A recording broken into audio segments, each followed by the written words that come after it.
Isang ama na nagngangalang Matt, 34 taong gulang, isang construction foreman sa Maynila, ay nakatayo sa loob ng courtroom habang ang kanyang buong mundo ay unti-unting gumuho. 12 taon ng pag-aasawa, 12 taon ng pagtatrabaho nang walang tigil upang mapalaki ang kanyang anak na si Lily. Araw-araw ginugupitan niya ang sandwich ng anak na hugis bituin, isang maliit na bagay na puno ng pag-ibig. Ngunit ngayon, ilang segundo na lang bago mapawalang bisa ang kanyang diborsyo at malapit na niyang mawala ang custody sa kanyang nag-iisang anak. Gayunpaman, sa pinakatahimik na sandali ng korte, ang kanyang 7 taong gulang na anak na si Lily ay dahan-dahang nagtaas ng maliit na kamay at mahinang sinabi, "Your Honor, pwede ko po bang ipakita sa inyo ang isang bagay na hindi alam ng daddy ko?" Sa loob ng courtroom na puno ng tensyon, ang isang simpleng tablet na may crack screen ang magbabago ng lahat. Ano kaya ang naitala ng isang batang inosente na magpapabago sa kapalaran ng buong pamilya? Ako si Matt, 34 na taong gulang, isang construction foreman sa Maynila. Sa loob ng 12 taon, naniniwala akong may perpektong buhay ako. May magandang trabaho, may maganda at mabait na asawa, at higit sa lahat meron akong isang anak na babae na si Lily na siyang liwanag ng buhay ko. Noong una kaming nagkita ni Sarah, ako ay 22 taong gulang pa lamang. Galing ako sa mahabang shift sa construction. Punong-puno ng alikabok ang damit ko. 2:00 ng madaling araw noon nang pumasok ako sa isang maliit na karinderya sa Quezon City. Si Sarah ang nag-serve sa akin. Isang simpleng waitress na may maganda at nakakaingganyong ngiti. Tinawanan niya ang putik sa aking sapatos. Mula noon, alam ko na, siya na ang gusto kong makasama habang buhay. Naging kami. Nagpakasal kami. At pagkalipas ng 3 taon, binigyan kami ni Diyos ng aming anak na si Lily. Mula sa sandaling iyon, lahat ng ginawa ko ay para sa kanila. Araw-araw, gumigising ako ng maaga. Bago ako pumunta sa trabaho, inihahanda ko ang baon ni Lily. Pinuputol ko ang kanyang sandwich sa hugis bituin dahil minsan niyang sinabi sa akin na ang mga bituin ay nagdadala ng suwerte. Maliit na bagay iyon. Pero sa tuwing nakikita ko siyang masaya, habang binubuksan ang kanyang lunchbox, ramdam na ramdam ko ang pagmamahal ko sa kanya. 12 taon akong nagtatrabaho nang walang tigil, minsan double shift. Minsan, pati weekends, madalas kong hindi nakakauwi sa tamang oras. Nakakaligtaan ko ang ilang kaarawan at parent-teacher meeting. Pero sa isip ko, ginagawa ko lang naman yon para mapalaki sila ng maayos, para may matitirang maayos na bahay, para may sapat na pagkain sa mesa, para makapag-aral ng maayos si Lily. Sa tuwing uuwi ako sa gabi, pagod na pagod, ngingitian ako ni Sarah at yakapin ako ni Lily. Sa mga sandaling iyon, sa tingin ko, ako ang pinakamaswerteng lalaki sa mundo.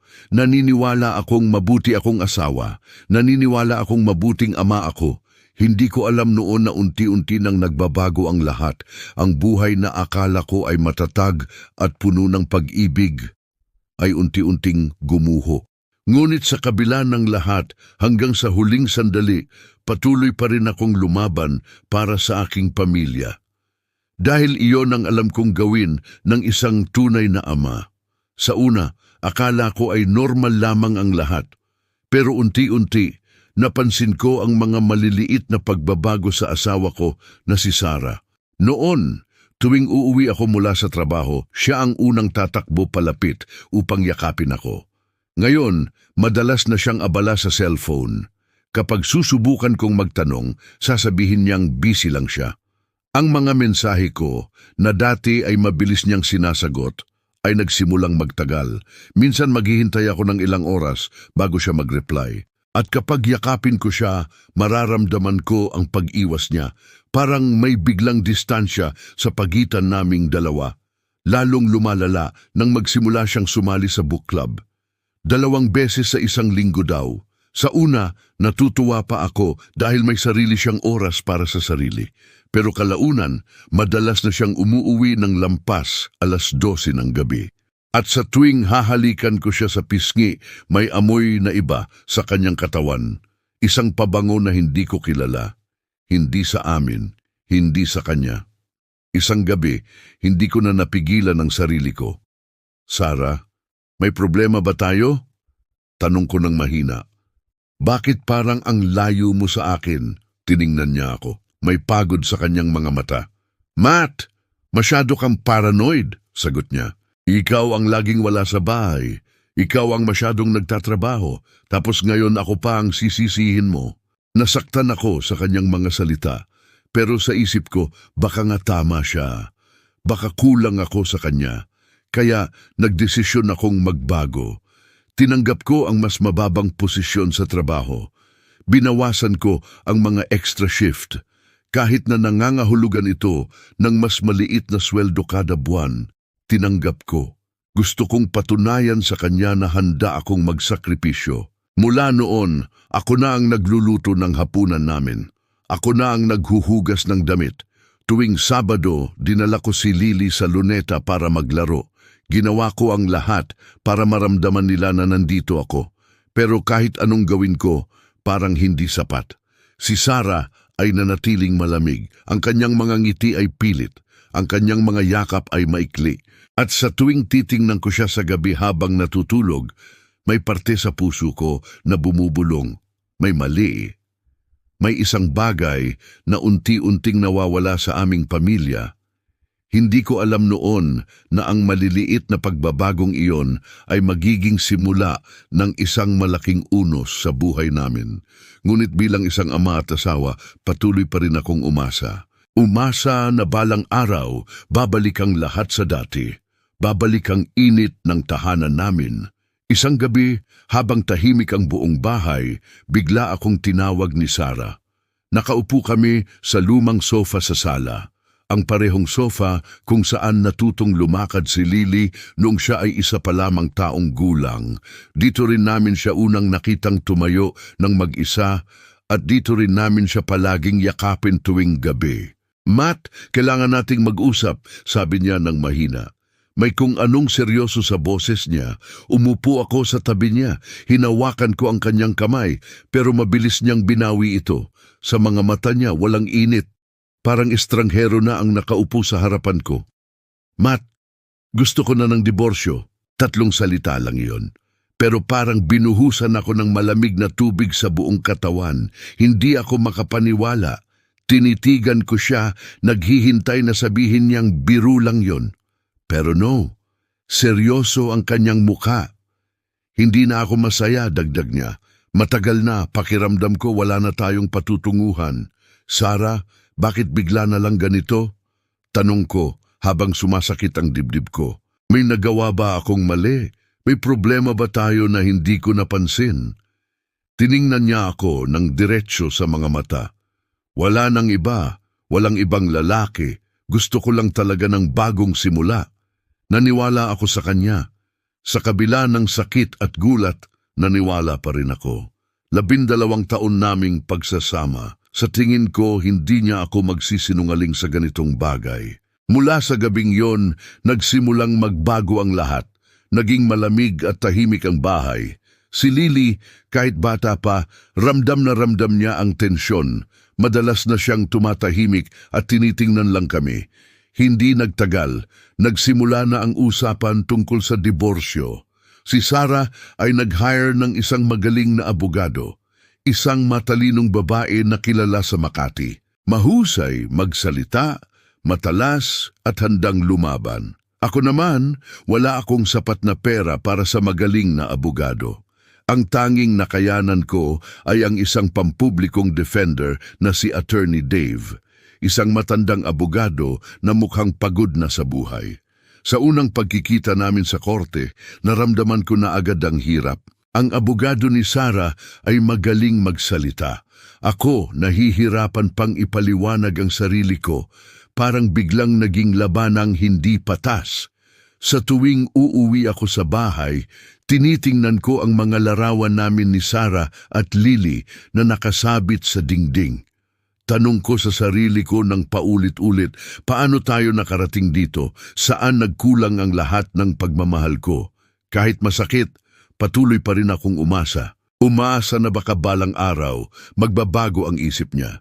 Umaasa na hindi pa tapos ang kwento ng aming pamilya. Ngunit ang buhay, minsan, may sariling plano. At ang plano nito ay mas masakit pa kaysa sa akala ko. Ang unang pagdinig sa korte ay isa sa mga pinakamahirap na araw sa buhay ko. Pumasok ako sa silid ng korte na may mabigat na dibdib. Si Sarah ay nakaupo na sa kabilang panig, kasama ang kanyang abogado, isang matalas at mahusay na babae na nakasuot ng mamahaling damit. Ako naman ay kasama lamang si Attorney Dave, ang pampublikong abogado na mukhang pagod na sa maraming taon ng trabaho. Mula sa unang salita pa lamang, nagsimula na ang pag-atake. Ang abogado ni Sarah ay tumayo at nagsimulang magsalita ng may lakas. Sinabi niya na ako raw ay isang absentee father, isang amang laging wala sa bahay. Sabi niya masyado raw akong abala sa trabaho sa construction, kaya hindi ko napagtuunan ng pansin ng aking pamilya. Pinakamalala pa, inakusahan nila akong may problema sa galit at hindi stable ang pagkatao. Ilang beses na niyang sinigawan ng anak niya, sabi ng abogado. Isang beses pa nga, nagalit siya ng husto kay Lily. Napaupo ako ng tahimik. Oo, totoo na minsan ay napataas ko ang boses ko kay Lily. Isang beses lamang iyon nang magtapon siya ng laruan sa television dahil sa galit. 10 segundo lang, pero sa bibig ng abogado, parang ako ay isang mapanganib na ama. Gusto kong magsalita. Gusto kong ipaliwanag na lahat ng ginawa ko ay para sa kanila. Pero ang abogado ko ay mabagal kumilos. Madalas na nahuhuli sa mga pagtutol. Kahit ano ang sabihin ko, parang walang saysay. Wala akong sapat na pera para sa isang magaling na abogado, tulad ni Sarah. Kaya unti-unti, parang ako na ang nawawalan sa labanang ito. Sa gitna ng pagdinig, sumilip ako sa maliit na bintana ng pinto. Doon, sa labas ng courtroom, nakaupo si Lily kasama ang court guardian.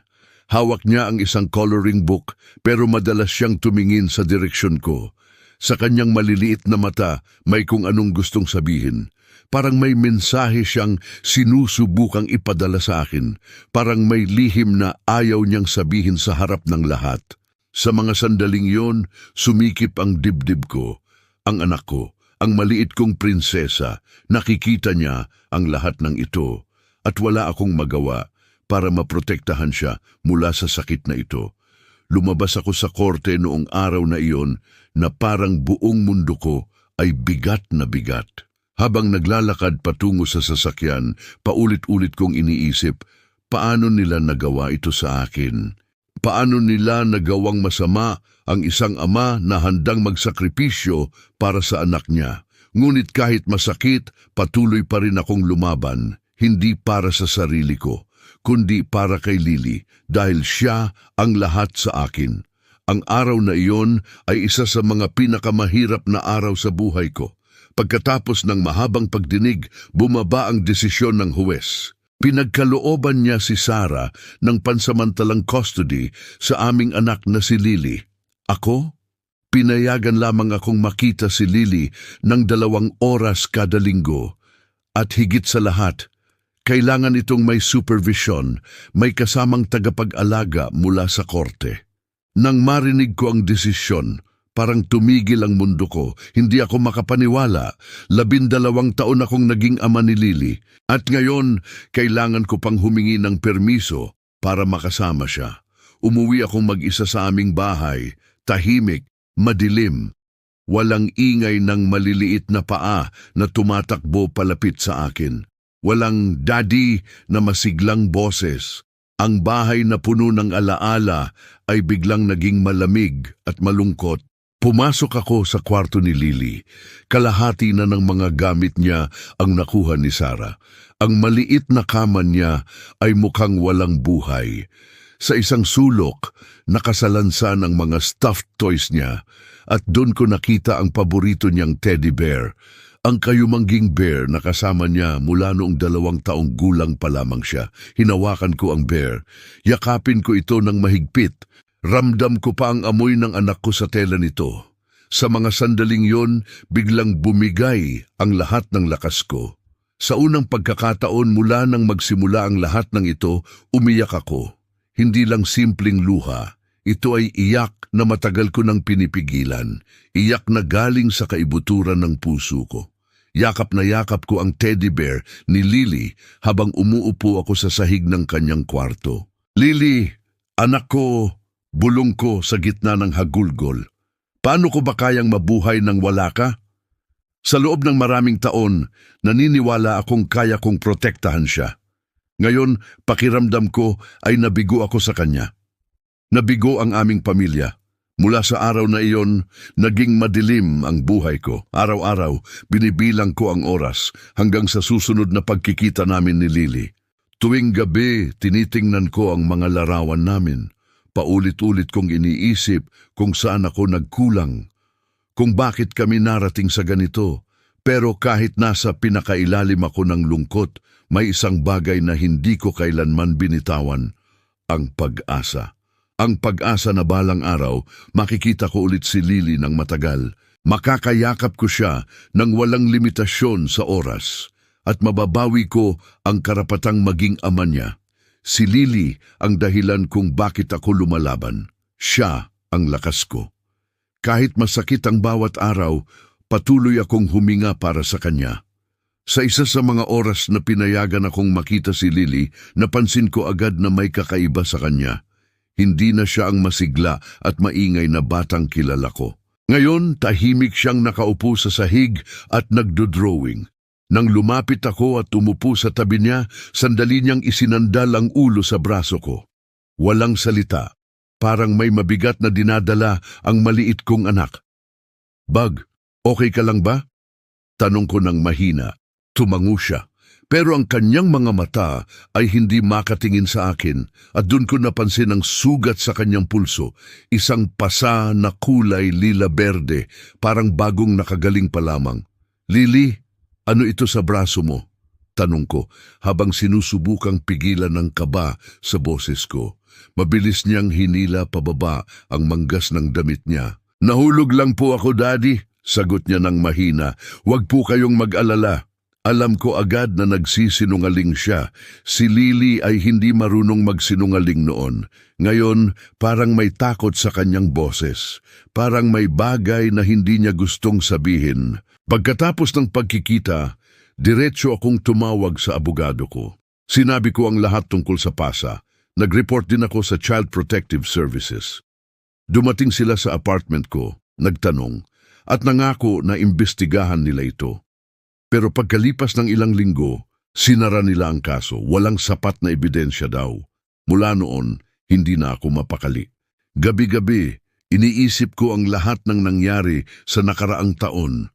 Ang mga pagbabago ni Sarah, ang madalas niyang pag-uwi ng late, ang amoy ng ibang pabango, ang bigla niyang paghingi ng diborsyo, ang lamig niya sa akin. May isang bagay na hindi tama. May lihim na unti-unting nabubunyag sa harapan ko at ang takot ko ay para kay Lily. Sa bawat pagkikita namin, mas lalong tahimik siya. Mas lalong natatakot. Ang dating madaldal na bata na puno ng kwento tuwing gabi, ngayon ay halos walang imik. Kapag tinitigan ko siya, parang may gustong sabihin ang kanyang mga mata, pero natatakot siyang magsalita. Sa mga oras na yon, sumasakit ang puso ko bilang ama. Gusto kong protektahan siya, gusto kong alamin ang totoo, pero parang walang makikinig sa akin. Parang ako lang ang nakakakita ng problema. Unti-unti, ang pag-asa ko ay nagiging galit na halo ng takot. Galit ako dahil may nangyayari sa likod ko. Takot dahil baka mawala ko ng tuluyan ng anak ko. Ngunit kahit ganito ang sitwasyon, hindi ako susuko. Patuloy akong maghahanap ng katotohanan dahil si Lily ang buhay ko. At para sa kanya, handa akong harapin ang lahat. Dumating din ang araw ng huling pagdinig para sa permanenteng custody ni Lily. Pumasok ako sa korte na may mabigat na puso. Suot ko ang tanging maayos na suit na mayroon ako. Ang lumang kulay abong suit na suot ko noong libing ng aking ama, ilang taon na ang nakalipas. Medyo masikip na ito sa akin ngayon, pero ito lang ang kaya kong isuot. Sa tuwing hinahawakan ko ang tela, naaalala ko ang mga hirap at paghihirap ko para sa pamilya ko. Nang makapasok ako sa loob, nakita ko si Sarah. Maganda siyang tumingin nung araw na iyon. Nakasuot siya ng cream-colored dress na elegante, ang buhok ay maayos na nakaayos at ang makeup ay perpekto. Parang pupunta siya sa isang importanteng okasyon, hindi sa isang laban na magpapasya sa kapalaran ng aming anak. Mukha siyang kalmado at puno ng kumpiyansa. Ang abogado niya ay tumayo at nagsimulang magsalita ng malakas at malinaw. Hinihingi po namin ang full custody para kay Mrs. Thompson, sabi niya. Hindi lamang legal, kundi physical custody din. Bukod dito, hinihingi rin namin na magbayad si Mr. Matt ng child support at ang mga gastos sa abogado ng ina. Nakinig ako ng tahimik, sa loob ko sumasakit ang dibdib. Lahat ng akusasyon noon ay inulit nila na ako raw ay hindi maaasahan, na laging wala at na hindi ligtas si Lily sa akin. Gusto kong sumagot, gusto kong ipagtanggol ang sarili ko, pero ang abogado ko ay tahimik lamang. Wala kaming sapat na lakas para labanan ang kanilang mga salita. Sa likod ng courtroom, nakaupo si Lily kasama ang guardian mula sa korte. Maliit at tahimik siya. Sa kandungan niya ay hawak niya ang lumang pink tablet na may cracked screen. Ang tablet na binili ko para sa kanya ilang taon na ang nakalipas para sa video calls sa lola niya. Sa tuwing sumisilip siya sa akin, parang may gusto siyang sabihin. Ang kanyang mga mata ay puno ng mga salitang hindi niya masabi at sa mga sandaling iyon, ramdam na ramdam ko ang pag-ibig ko sa kanya. Ang anak ko, ang liwanag ko. Nandoon siya, malapit lang, pero parang sobrang layo na dahil sa sitwasyon namin. Sa loob ng korte, habang nagpapatuloy ang pagdinig, paulit-ulit kong iniisip, paano natin narating ito? Paano nagiging estranghero ang taong minahal ko ng 12 taon? At paano ko mapoprotektahan si Lily sa lahat ng ito? Hindi ko alam na sa araw na yon may isang malaking sorpresa na naghihintay. Isang bagay na magbabago sa lahat ng desisyon ng korte. Ngunit sa mga oras na iyon, ang tanging mahalaga sa akin ay ang maliit na batang nakaupo sa likod na may hawak na lumang tablet. Siya ang dahilan kung bakit ako nandito. Siya ang lakas ko para lumaban hanggang sa huli. Ang courtroom ay tahimik na nung mga oras na yon. Halos tapos na ang lahat. Ang huwes ay nakaupo ng tuwid at mukhang handa nang ibigay ang kanyang desisyon. Ang puso ko ay mabigat na mabigat. Parang ilang segundo na lang mawawala na sa akin ng tuluyan si Lily. Bigla, isang sandali po, Your Honor. Isang maliit at mahinang boses ang pumutol sa katahimikan. Lahat ng ulo sa loob ng korte ay napalingon sa likuran. Si Lily, ang aking 7 taong gulang na anak, ay nakatayo na sa kanyang upuan. Dahan-dahan niyang itinaas ang kanyang maliit na kamay. Ang kanyang mukha ay seryoso, pero may bahid ng takot at determinasyon. Ang buong courtroom ay natigilan. May nagbulungan, may nagtaas ng kilay. Kahit ang huwes ay bahagyang ngumiti sa gulat. Sweetheart, this is a courtroom, sabi ng huwes ng mahinahon. Hindi karaniwan na ang isang bata ay magsalita sa ganitong pagdinig. Pero hindi bumaba ang kamay ni Lily. Your Honor, ulit niya ng bahagyang mas malakas. Pwede ko po bang ipakita sa inyo ang isang bagay? Isang bagay na hindi alam ni Daddy. Narinig ko ang matalim na paghinga ni Sarah sa kabilang panig. Ang kanyang mukha ay biglang namutla. Parang nawala ng kulay sa isang segundo. Nakita ko kung paano siya yumuko at mahigpit na hinawakan ang braso ng kanyang abogado. Lily, upo ka nga dyan, utos ni Sarah ng mahina pero mariin. Ngayon din, pero hindi sumunod si Lily. Sa unang pagkakataon pagkatapos ng maraming buwan, nakita ko ang lakas sa kanyang maliliit na katawan. Hindi siya natinag. May naitala po ako, sabi niya, habang mahigpit na hawak ang lumang pink tablet na may cracked screen.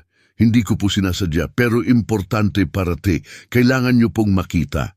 Ang hangin sa loob ng korte ay parang biglang tumigil, lahat ay nakatitig kay Lily. Ako mismo ay hindi makahinga ng maayos. Ano ang meron sa tablet na iyon? Bakit parang sobrang takot si Sarah? Sa mga sandaling iyon, ramdam na ramdam ko ang tibok ng puso ko. Ang anak ko, ang aking maliit na dalaga, ay may ginagawa na hindi ko inasahan. May lakas siyang ipinapakita na hindi ko alam na taglay niya. At sa kanyang mga mata, nakita ko ang tapang na sinusubukan niyang itago.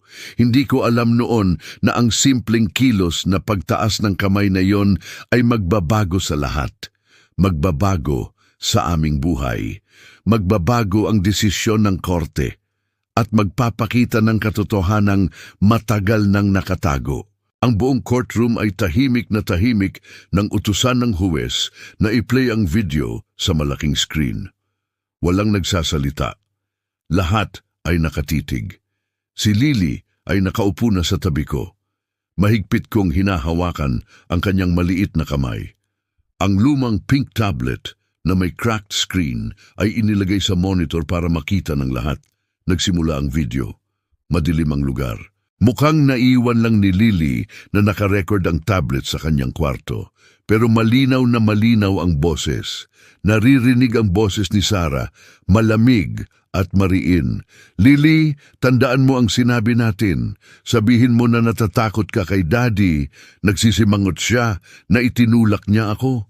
Naririnig ang maliit na boses ni Lily, puno ng takot at luha. Mami, ayaw ko pong magsinungaling. Hindi ito sinungaling, anak. Ito ay para protektahan tayo. Pero Mami, ayaw kong sabihin na natatakot ako kay Daddy. Hindi naman po siya ganoon. Sabihin mo na lang, Lily. Sabihin mo na sumisigaw si Daddy. Itinulak niya ako. Good girl ka kapag sinunod mo ako. Sa video, umiiyak na si Lily. Mahina at puno ng sakit ang kanyang boses habang binibigkas ang mga salitang pinilit sa kanya. Daddy, natatakot ako sa kanya. Sumisigaw siya. Itinulak niya si Mami. Nang matapos ang video, parang walang hangin sa loob ng korte. Tahimik na tahimik. Walang gumagalaw. Walang nagsasalita. Tiningnan ko si Sarah. Nanginginig siya. Ang kanyang mukha ay puno ng takot. Sa unang pagkakataon, nakita ko ang tunay na takot sa kanyang mga mata. Dahan-dahan, inalis ng huwes ang kanyang salamin. Matagal siyang tumitig kay Sarah bago nagsalita.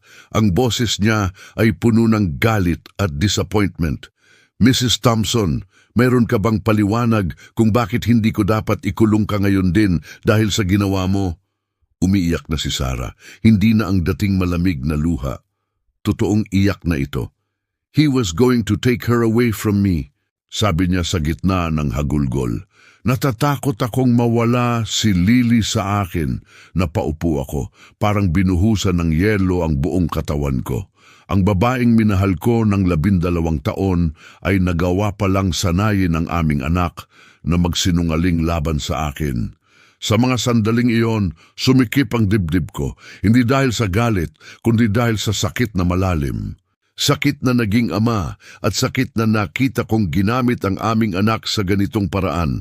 Si Lily naman ay yumakap sa akin ng mahigpit. Ang kanyang maliit na katawan ay nanginginig. Nang makaupo siya sa tabi ko, bumulong siya ng mahina. Sorry po, Daddy. Natatakot lang po ako noon. Hinaplos ko ang kanyang buhok.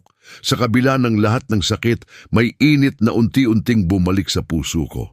Dahil sa isang maliit na tablet at sa tapang ng aking anak, nagsimulang lumiwanag ang madilim na daan namin.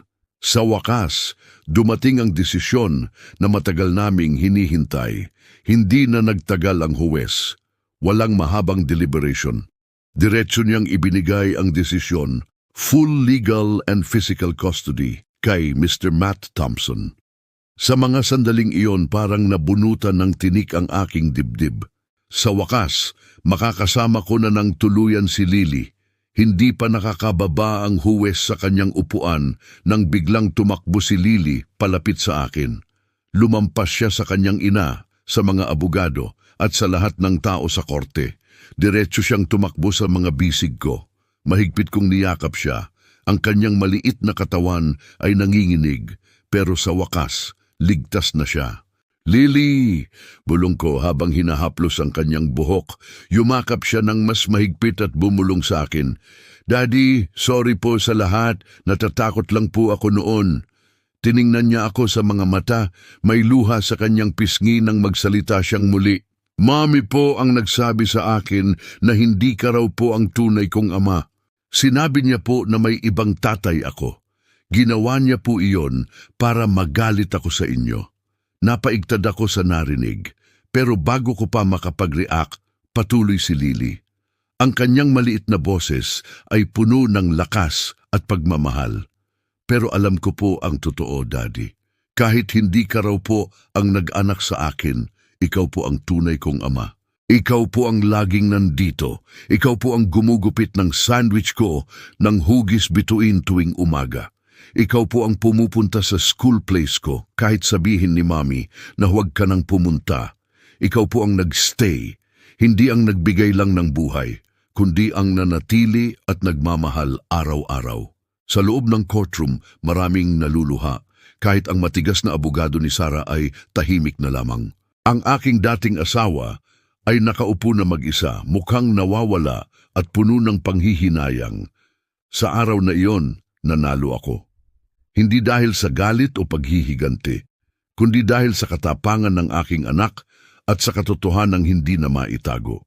Mula noon, kami na ni Lily ang magkasama. Lumipat kami sa isang bagong apartment. Bawat umaga, patuloy ko pa rin siyang ginugupitan ng sandwich na hugis bituin. Tuwing gabi, binabasa ko sa kanya ang kwento. At sa tuwing tinitigan ko siya habang natutulog, nagpapasalamat ako sa Diyos. Natutunan ko sa kwentong ito na ang tunay na pagiging magulang ay hindi sa dugo. Ito ay nasa pagmamahal, sa pagtitiis, at sa pagstay kapag mahirap na. Ang katotohanan, kahit gaano ito katagal itago, ay lalabas din sa tamang panahon. At minsan, ito ay daladala ng isang maliit na batang may malaking tapang. Ngayon, kapayapaan na ang namumuno sa aming buhay. At sa bawat yakap ni Lily, alam kong sulit ang lahat ng hirap. Dahil ang tunay na pamilya ay hindi perpekto. Ito ay yaong handang magmahal at manatili hanggang sa huli.